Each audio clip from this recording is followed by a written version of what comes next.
We are based in Māwhera, Greymouth, in Te Tai Poutini, the west coast. How does the weather affect what we're doing here? We're learning and we're adapting. Let Annie dig there, darling. You can keep digging there, or I can feel some under there. We should take those into the kitchen and give them to Tina. She'll be able to make something for lunch for us.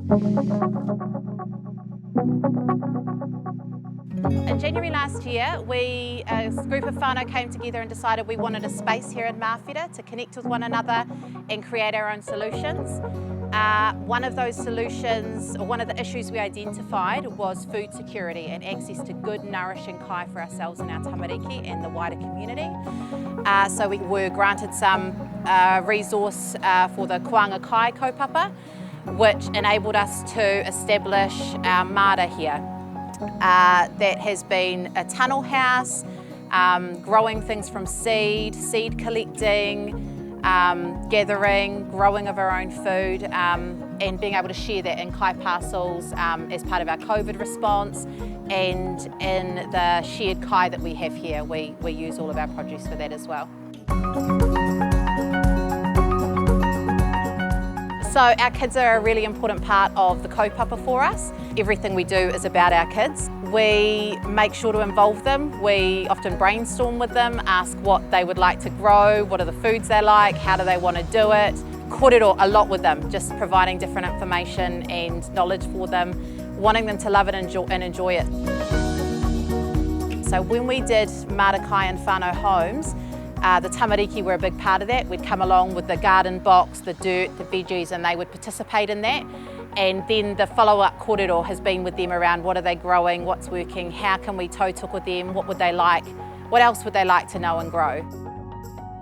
So Tui was one of the whānau that we put a garden in their home. When we first started the project with Kōanga Kai, that was the kaupapa, was doing māra in people's homes so they could access it at their front door. If there's one thing I would like my kids to leave home with, it's how to grow their own kai. I've always wanted a little veggie garden, but I've always thought, you know, on the coast it's so hard to grow anything. So when they offered to put that in for free, that was awesome for me and my whānau, because veggies are so expensive here on the coast. I take kai down to the whare and offer it to the neighbours because the silver beet just grows wild, and the tomatoes we've just let go. In addition to the Kōanga Kai kaupapa for us is the glory of our community. Once a week they come in and they bring us kai. It's usually bread, eggs, milk, fruit and veg, and that goes out into food parcels that we make as well. But they've been a really generous partner in supporting our community with kai.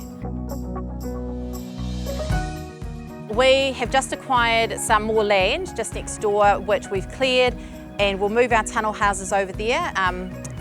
Gardening is an experiment, and we realise that they're not quite in the best position, so we'll move them onto the section and we'll do a whole lot more in-ground gardening and follow that up with more of our sort of compost workshops, food waste audits, anything else really that we can access good information on and share with whānau. We're definitely figuring out some organic ways to deal with the wet and slugs, and there's kōrero about covered garden beds so that things don't get too damp. We've got the tunnel houses, we might put a grow house up as well just to stop the wetness. But thank goodness coasters are hardy and they don't mind a little bit of rain and still muck in.